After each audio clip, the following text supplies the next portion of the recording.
عیش اور تیش، اس حالت میں بھی ہمارا امتحان ہے اور اس حالت میں بھی ہمارا امتحان۔ ہم عیش میں ہیں، آسائشیں ہیں، آسودگی ہے اور خوشحالی ہے۔ اب امتحان یہ ہے کہ اس ساری صورتحال میں ہم اپنے رب کو بھول تو نہیں گئے؟ کیا اس ساری صورتحال میں ہمیں اپنے رب کی یاد آتی ہے، یا پھر ہم مسرتوں کے ہجوم میں بہک گئے؟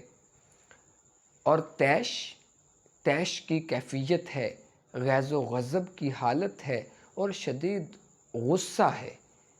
اب بھی امتحان یہ ہے کہ کیا ہمیں اس غصے کی حالت میں، شدید غصے کی حالت میں خوف خدا رہتا ہے، یا ہم خوف خدا کو بھول گئے اور جو منہ میں آیا وہ کہہ دیا؟ نہ بڑے کو دیکھا، نہ بوڑھے کو، نہ بچے کو دیکھا اور نہ کسی سچے کو، اور نہ کسی غریب کو دیکھا، نہ کسی مزدور کو۔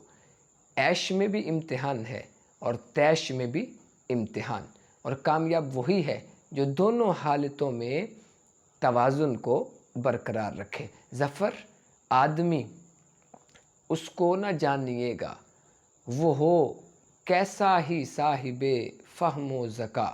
ظفر آدمی اس کو نہ جانیے گا، وہ ہو کیسا ہی صاحب فہم و ذکا، جسے عیش میں یاد خدا نہ رہی، جسے تیش میں خوف خدا نہ رہا۔